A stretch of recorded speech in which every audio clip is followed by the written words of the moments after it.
I want to invite you to turn in your Bibles, if you have them with you, to the book of Judges, which is just about that far into the Bible, just a little ways in. And if you don't have a Bible, if you don't own a Bible, we would love to give one to you. You can see myself or Pastor Rick, and we will take care of that for you this morning. The words will also be on the screen if you're following along. Book of Judges, chapter 16. I'm going to be reading just a small section beginning in verse 4. Sometime later, he is Samson in the story, he fell in love with a woman in the valley of Sorek whose name was Delilah. The rulers of the Philistines went to her and said, "See if you can lure him into showing you the secret of his great strength and how we can overpower him so we may tie him up and subdue him. Each one of us will give you 1,100 shekels of silver." So Delilah said to Samson, "Tell me the secret of your great strength and how you can be tied up and subdued." So Delilah said to Samson answered her, "If anyone ties me with 7 fresh bowstrings that have not been dried, I'll become as weak as any other man." Then the rulers of the Philistines brought her 7 fresh bowstrings that had not been dried, and she tied him with them. With men hidden in the room, she called to him, "Samson, the Philistines are upon you." But he snapped the bowstrings as easily as a piece of string snaps when it comes close to a flame. So the secret of his strength was not discovered. The word of God for the people of God.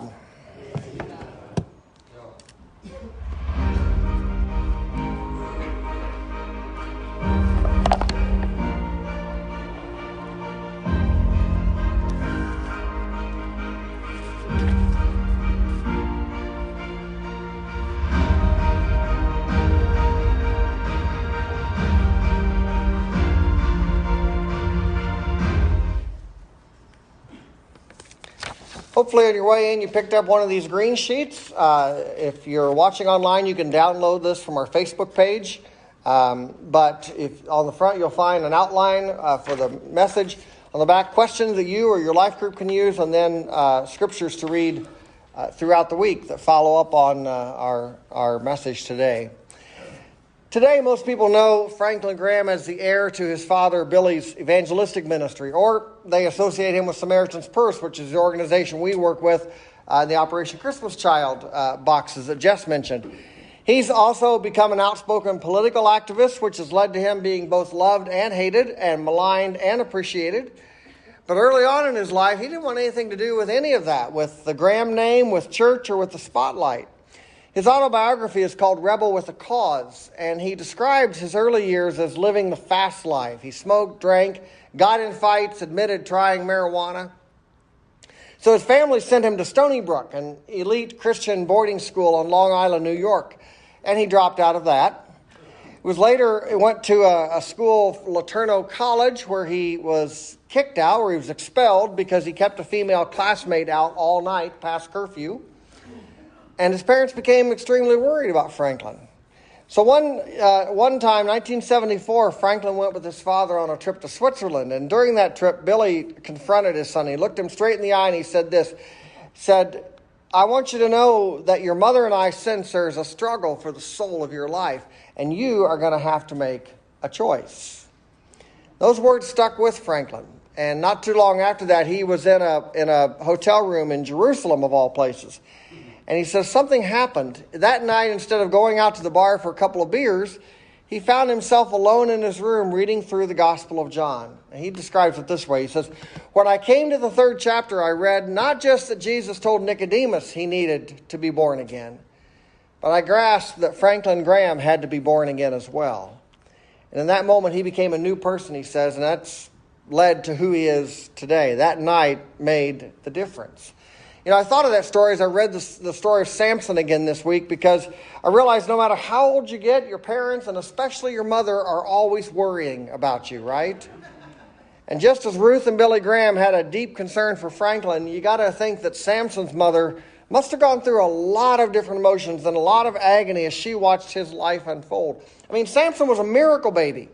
He was born to a barren woman, and when he was born, his mother pledged him to God. She was told Samson would lead the Israelite people, and she believed it with everything in her.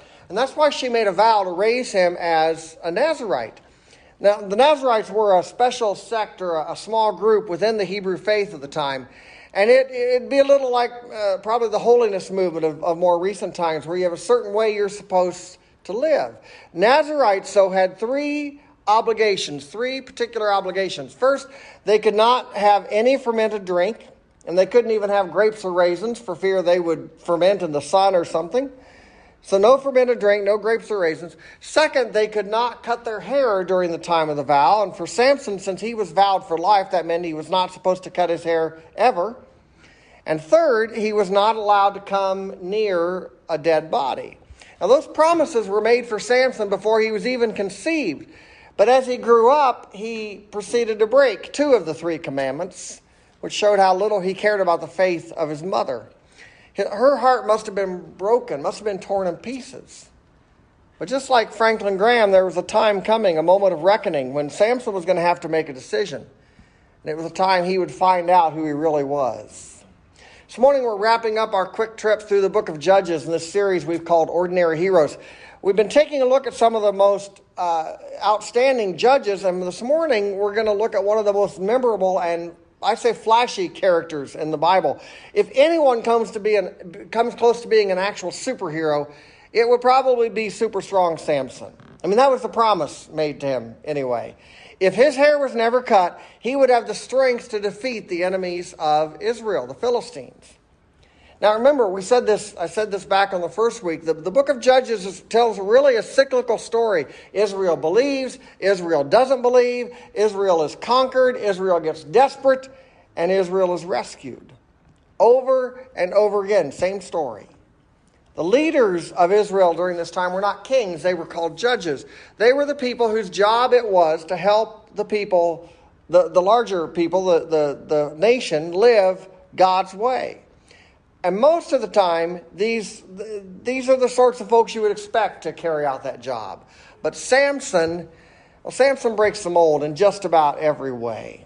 Now, we've got an actual picture of Samson here coming up. I want to show you. That's not Samson, Annika. You told me that was Samson. Yeah, okay. Never mind. That's not Samson, so... Pastor Rick says he owes me big now. So, chapter 14 in the book of Judges is about Samson's marriage to a Philistine woman. And so he's literally consorting with the enemy. And in the process of that marriage, he kills a lion. And then later as he goes by and sees the carcass, there's honey in it. And so he eats the honey, which is nasty, right? He's broken the third Nazarite vow, no contact with the dead body. And he's had a disgusting snack along with it. He most likely also broke the no fermented drink vow when he took part in a 7-day party in the Philistines' town, the feast in chapter 14. So the only vow that he hasn't broken in his young adulthood is the one not to cut his hair. And that one's about to come into serious jeopardy as well. When you read the story, you find he made a ridiculous wager, and through that wager, Samson loses his wife. And then he moves on to a prostitute, and after spending the night with her, we're told that he falls in love with a woman named Delilah. Now, there's three things I want you to notice here. First of all, this is the only time we're told Samson falls in love. The other relationships there's no sort of romantic or emotional connection mentioned in the text. Second, Delilah is the only woman in this story who has a name. Samson's mother, his wife, his prostitute, none of them are remembered by name. Only Delilah is. And I think that tells us something about her importance. That centuries later, we still know her name. And the third thing is that despite our assumptions, the text doesn't say Delilah's a Philistine. I always assumed that she was. She's working with the Philistines, but the Sorek Valley where Delilah lives is actually an Israelite territory. It's close to the Philistine border. But she may be an Israelite, just like Samson. We don't know. Either way, though, she is a danger to Samson because it becomes obvious that she is, at least to us, the readers, pretty soon into the story right away. And so we read the first part of the back and forth that happens between Samson and Delilah, which is probably the most well-known part of Samson's story. She asks him, "What's the source of your strength?" And he lies to her repeatedly, over and over again. Guys, if you don't know this already, let me just say, the secret to a strong relationship does not include lying when she asks you a question, okay? This is Samson, though. And he lies to the woman that we're told he's in love with. Tie me up with a certain kind of string, he says. And so she does. And then she calls out to the Philistines who are hidden in the room. And I have to stop here for a moment because I'm trying to figure out where in the world they hid. The houses in those days were basically 2 rooms made of stone wall. Closets were not really a thing in that time, not like our house. Where in the world are they hiding? Anyway, that's irrelevant. That's just a thing I wonder. It doesn't work. And so she asks him again, what's the source of your strength? And he says, tie me up with new ropes and I'll become as weak as any man. She does. Guys come out of wherever they're hiding and nope, doesn't work. Next time she accuses him of making her look like a fool, and she asks again, tell me your strength. How do you get your strength? He says, braid my hair into the loom and I'll become as weak as any man. He's closer this time. But when she does it, the men come out of hiding again. It doesn't work. Now, Samson's no dummy. I'm pretty sure he's picked up on the pattern here. He knows what Delilah is up to. So why, when she asks him a 4th time, why does he finally tell her the truth? Why does he reveal his secret? It says, if my head were shaved, my strength would leave me and I would become as weak as any other man. I don't know for sure, because the text doesn't tell us what's going on in Samson's head. But I suspect it's because she accuses him this time of not loving her. And we know from earlier in the chapter that Delilah is the only woman Samson really has loved. If he has to prove it by revealing his secret, he will. And he does. And disaster follows. Once more, she has the Philistines come back in. They shave Samson's head, which is the last tie to his Nazirite vows. And let me just say, how solidly does this guy sleep that they can shave his head while he's sleeping? And then they wake him up. He doesn't realize he has no strength. He thinks he's going to escape again, but he's actually powerless and easily captured. They gouge out his eyes. They put him to working, grinding grain. Punishment after punishment, humiliation after humiliation. Now, we may not think much of, so what, he's grinding grain in prison. But in Israel, though, in those days, tasks were very strictly divided up by gender. The men plowed, the women ground grain. There isn't much a blind man's captors can make him do, so what they make him do is the work of a woman in order to humiliate him.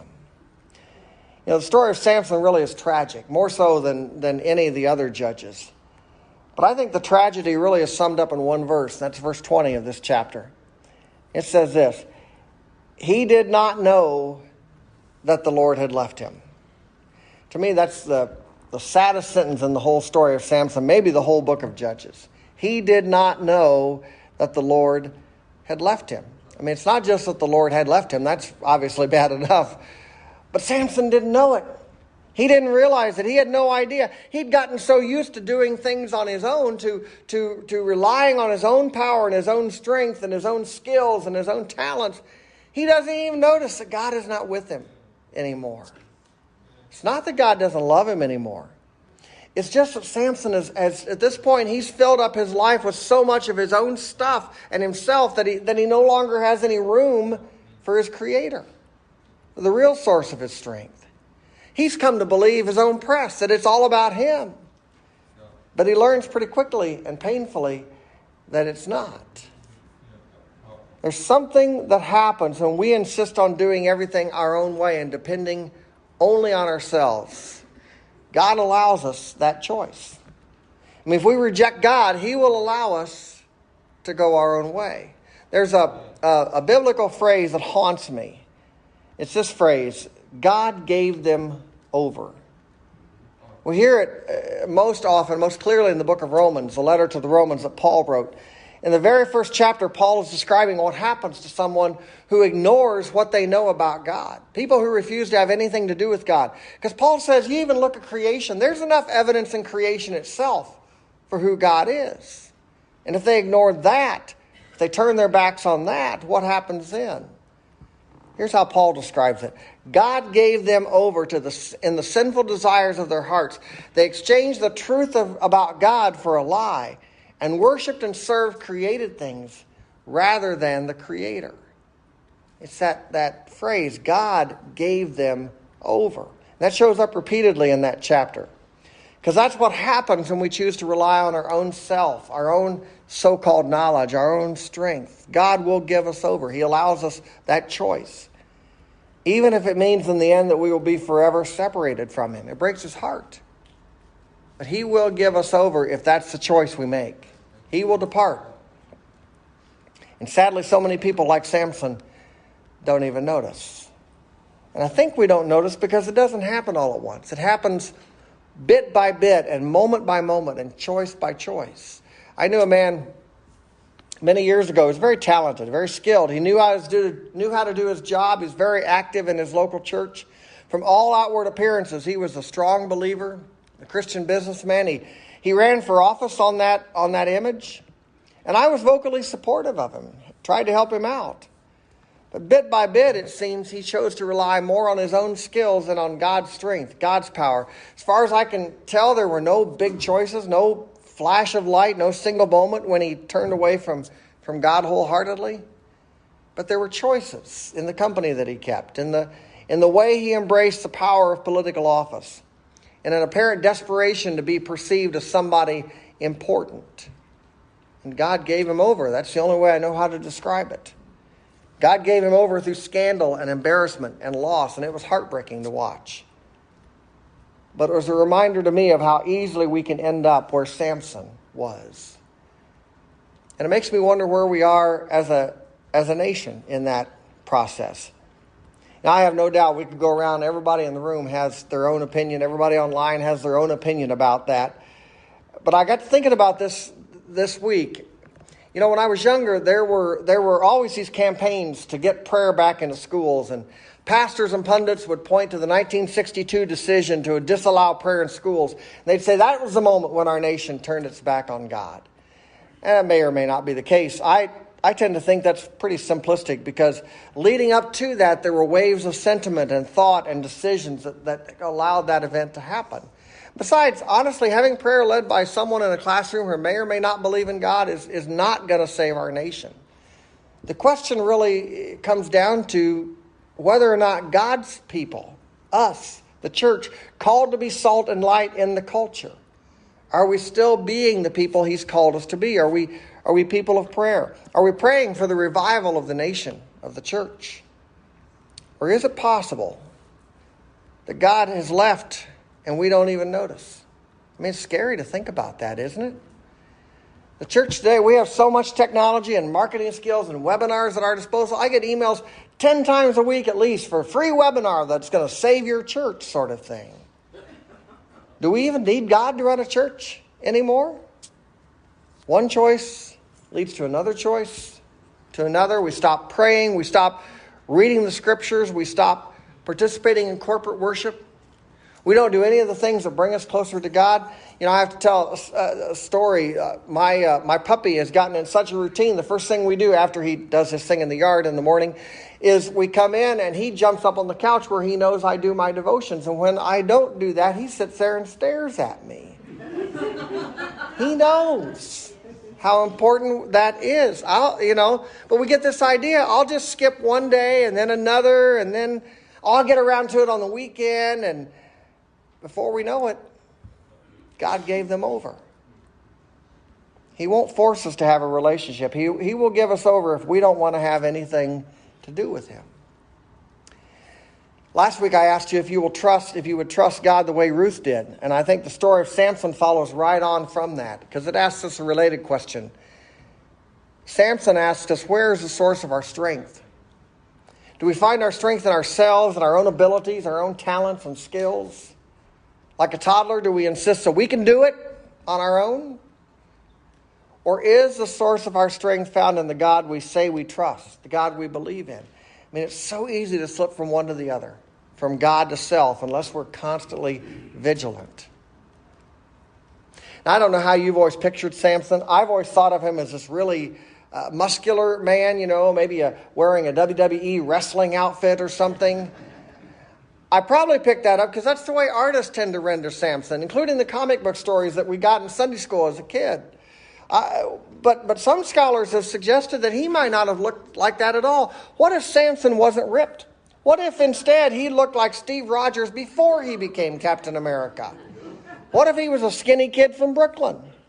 Because you see, if he was visibly strong, if he looked like that big wrestler, the Philistines wouldn't have to wonder what the source of his strength was. I mean, the answer would obviously be, well, he works out every day, right? But they know that's not the reason. It's got to be something else, because to them, his strength makes no sense. They think there must be maybe some lucky amulet or a trick or something else. It must be magic. They've got no idea that it's a God thing. So do those who know you recognize God working in and through you? Or do they think it's just all you? What's the secret of your strength? You know, it was nearly 35 years ago, but I still remember it like it was yesterday. I can tell you exactly where I was sitting in the dining hall at Ball State during that finals week when everybody was stressed out. And so naturally, we all got together and talked about how stressed out we were because, that helps, of course. But one of my friends at the table unexpectedly turned to me in the midst of the conversation and said, "You seem calm during all this craziness. How do you stay so calm?" And I don't remember what I said, but I do know that I didn't say what I should have. I should have said something to the effect of, "It's not me who's calm, it's God working in me, giving me his peace." And I wish I'd said that. But instead, I probably mumbled something about, I studied, or I'm not really as calm as I look, or whatever, basically a lie. And I remember that incident because I wish I could find her today and say to her now what I should have said to her then. True peace, true calm, true strength in the midst of any challenging circumstances only comes from God. It's not me. It's him. And honestly, that's what I've been trying to say to all of us and challenging you to live out in the midst of this pandemic, in the midst of this crazy divided world we live in.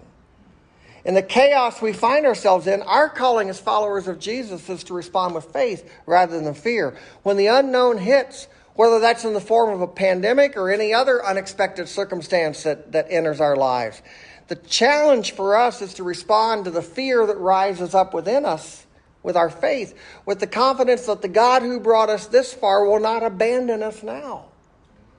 If he's the secret of our strength, there's nothing that can happen into this world that's going to ultimately separate us from him. Nothing. That doesn't mean we act unwisely. It doesn't mean we ignore the facts. But it does mean that we hold on to God's unchanging hand no matter what the world or the government or the culture around us throws at us. Through the early days of the pandemic, I kept doing these videos you may have watched. I kept saying these things to you. Have faith, be wise, don't fear. We're getting ready to enter, or we already are, I think, in another time of uncertainty. And those are still good words to hear.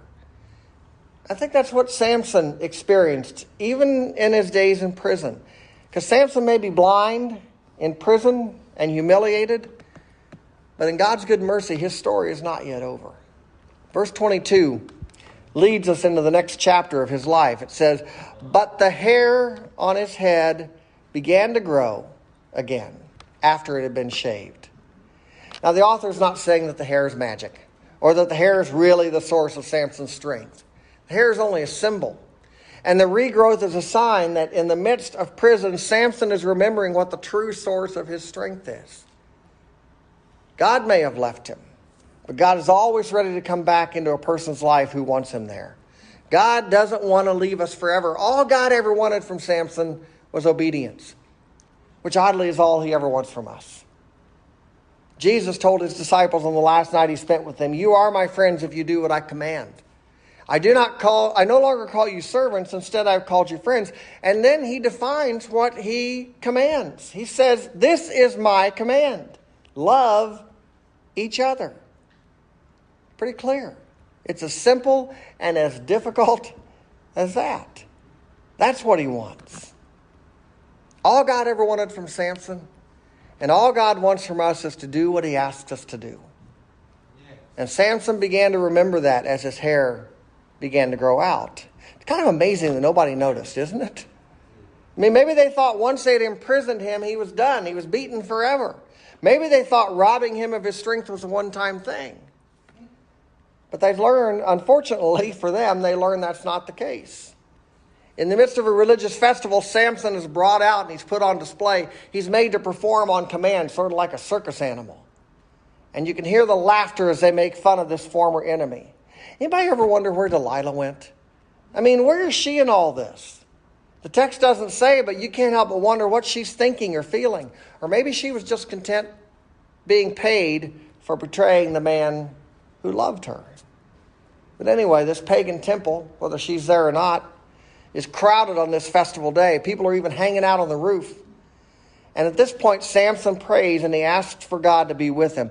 It's his final prayer, because after that prayer, he pushes on the main pillars and causes the entire building to collapse, kills himself and everyone in the temple. The text says he killed many more when he died than while he lived. Now, it's understandably bothersome that so many people die in what basically is an act of revenge by Samson toward the Philistines for gouging out his eyes. I mean, it bothers people that God would have him do such a thing, but you notice in the text, God doesn't tell him to do this. I mean, he does pray and he asks for strength, but the strength came not from a magic prayer, but rather from what appears to be Samson's return to a relationship with God. God didn't order the Philistines' deaths, even though those deaths were caused by a servant of God. I think it reminds us that all of us are imperfect and don't always make best use of the gifts God has given us. Unlike other judges, the other judges that we looked at in this series, Samson is not a role model. He's not someone we should pattern our life after, except in this one thing. We can learn from Samson that relying on our own strength is going to lead to disaster. We have to be clear about where our strength comes from. And if we're content to rely on our own abilities, our own strength, if we fill ourselves up with so much of us that there's no room for God, He'll let us do that. He'll turn away from us because He never pushes in where He's not wanted. How many people in the world do you think daily break His heart? I mean, He's given them abilities and skills and talents, and they choose to use them for unholy and unhelpful ends. Let's not be one of them. Let's recognize the true secret of our strength is God alone. You know, centuries after Samson, God spoke through the prophet Isaiah these words to His people who were going through a difficult time. I want to allow Isaiah's words to lead us into prayer this morning. God says this: "Do not fear, for I am with you. I will strengthen you and help you. I will uphold you with my righteous right hand." Let's pray.